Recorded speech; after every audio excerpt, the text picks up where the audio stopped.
بیت المقدس کو مسلمانوں کا قبلہ اول مانا جاتا تھا۔ حضور نماز پڑھا رہے تھے کہ دل میں خیال آیا کہ قبلہ کعبہ کو ہونا چاہیے۔ ابھی خیال ہی آیا تھا کہ اللہ تعالیٰ نے جبریل علیہ السلام کو حضور صلی اللہ علیہ وسلم کی طرف بھیج دیا، وحی نازل کی، حکم دیا کہ آپ صفیں توڑ کر کعبہ کی طرف رخ کر لیں۔ حضور اکرم صلی اللہ علیہ وسلم نے ایسے ہی کیا۔ جب نماز مکمل ہوئی تو صحابہ نے پوچھا کہ حضور آج کیا ہو گیا تھا؟ حضور نے فرمایا کہ وحی نازل ہوئی تھی، اللہ تعالیٰ نے حکم دیا ہے کہ کعبہ کو قبلہ بنا لو۔ حضرت عمر رضی اللہ تعالیٰ عنہ کے دور میں بیت المقدس کو فتح کرنے کے لیے حضرت عمر نے اپنی فوج کو بھیجا۔ جب فوج وہاں گئی تو انہوں نے کہا کہ اپنے امیر المومنین کو بھیجو، پھر ہم تمہیں چابیاں دے دیں گے۔ حضرت عمر رضی اللہ تعالیٰ عنہ نے اپنے ساتھ غلام اسلم کو لیا اور بیت المقدس کی طرف چل پڑے۔ اونٹ پر سوار ہوئے، راستے میں یہ طے کر لیا کچھ راستہ میں مہار پکڑوں گا، غلام اسلم اوپر بیٹھے گا، تو مہار پکڑے گا، میں اونٹ پر بیٹھوں گا۔ راستے میں یہ طے کر لیا۔ طے کرنے والے کون ہیں؟ 22 لاکھ مربع میل کے بادشاہ ہیں، امیر المؤمنین ہیں۔ چلتے گئے سامنے بیت المقدس آ گیا۔ اس وقت حضرت عمر رضی اللہ تعالیٰ عنہ کا جوتا مبارک بھی ٹوٹ گیا، اور سامنے بیت المقدس ہے، باری امیر المؤمنین کی ہے۔ غلام نے کہا کہ امیر المؤمنین لوگ کیا کہیں گے؟ اس غلام کو اتنی بھی عقل نہ تھی، امیر المؤمنین کو مہار پکڑا دی اور خود اونٹ پر بیٹھ گیا۔ حضرت عمر رضی اللہ تعالیٰ عنہ نے فرمایا کہ اے اسلم، اگر قیامت کے دن مجھ سے حضور صلی اللہ علیہ وسلم نے پوچھ لیا کہ تو نے امت کے اندر مساوات اختیار کیوں نہ کی، تو پھر میں کیا جواب دوں گا؟ حضرت عمر نے مہار پکڑی، ایک ہاتھ میں مہار ہے، ایک ہاتھ میں جوتا ہے، 22 لاکھ مربع میل کا بادشاہ ہے، امیر المومنین ہے، سامنے بیت المقدس ہے، سامنے دشمن بیٹھے ہیں۔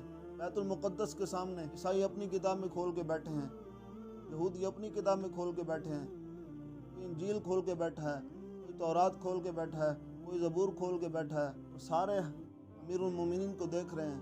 کسی نے کہا کہ مہار پکڑنے والا امیر المومنین ہے، کسی نے کہا اونٹ پر سوار ہونے والا امیر المومنین ہے۔ دونوں میں اختلاف ہو گیا۔ حضرت عمر رضی اللہ تعالیٰ عنہ بیت المقدس کے قریب ہے تو انہوں نے چابیاں بغیر کسی لڑائی کے دے دی۔ حضرت عمر نے 2 نفل شکرانے کے ادا کیے۔ وہاں بیٹھے ہی تھے، ایک رکا آ گیا، ایک پرچی آ گئی، جس کو پڑھ کر حضرت عمر رضی اللہ تعالیٰ عنہ نے جواب دیا کہ یہ مسلمانوں کا مال ہے، میں تمہیں نہیں دے سکتا۔ جب حضرت عمر رضی اللہ تعالیٰ عنہ بیت المقدس سے باہر آئے، لوگوں نے پوچھا کہ آپ نے اس طرح کیوں کہا کہ یہ مسلمانوں کا مال ہے، میں تمہیں نہیں دے سکتا؟ حضرت عمر رضی اللہ تعالیٰ عنہ نے فرمایا کہ میں جب چھوٹا تھا، میرا بچپنا تھا، میں اونٹ چرایا کرتا تھا۔ اونٹ چراتے چراتے میں بیت المقدس کی دیوار کی سائے کے تلے آ کے لیٹ جاتا، میرا سکون کر لیتا۔ ایک دن میں ایسا ہوا تھا، ایک شخص آیا، کبھی میرے پنڈلی کے اوپر سے کپڑا ہٹا کے دیکھتا ہے، کبھی میرے چہرے کی طرف دیکھتا ہے۔ میں بیدار ہو گیا، میں نے اسے پوچھا تو کیا چاہتا ہے؟ اس نے کہا محمد رسول اللہ صلی اللہ علیہ وسلم تشریف لا چکے ہیں، تو کب حکمران بنے گا، تو کب حکومت کرے گا؟ حضرت عمر نے فرمایا کہ میں کب حکومت کروں گا، میں تو چھوٹا بچہ ہوں، اونٹ چلانے والا کبھی حکومت کر سکتا ہے؟ تو اس نے کہا کہ جب تو حکمران بنے گا، جب تو بادشاہ بنے گا، مجھے یہ لکھ دے کہ یہ جو زمین ہے یہ سارے تیرے نام کرتا ہوں۔ حضرت عمر فرماتے ہیں کہ میں چھوٹا تھا، مجھے کیا پتا، میں نے ایسے لکھ دیا جان چھوڑانے کے لیے، یہ میں زمین تمہیں دیتا ہوں۔ آج جب میں یہاں آیا ہوں، وہ جو لکھوا گیا تھا وہ گھر پڑا ہے، بیمار ہے، اس کا بیٹا آیا تھا، اس وجہ سے میں نے یہ جواب دیا کہ یہ مسلمانوں کا مال ہے، میں تمہیں نہیں دے سکتا۔ حضرت عمر رضی اللہ تعالیٰ عنہ نے سوال پوچھا، آپ مجھے یہ بتائیں کہ آپ نے بغیر کسی لڑائی کے چابیاں کیوں دے دی؟ تو ان لوگوں نے کہا کہ یہ سب نشانیاں جس طرح آپ نے یہ بتایا کہ میں بیٹھا ہوا تھا، میری پنڈلی پر نشان تھا، کبھی میرے چہرے کی طرف دیکھتا، یہ سب تورات میں آ چکی ہیں، یہ سب انجیل میں آ چکی ہیں، یہ سب پچھلی کتابوں میں آ چکا ہے۔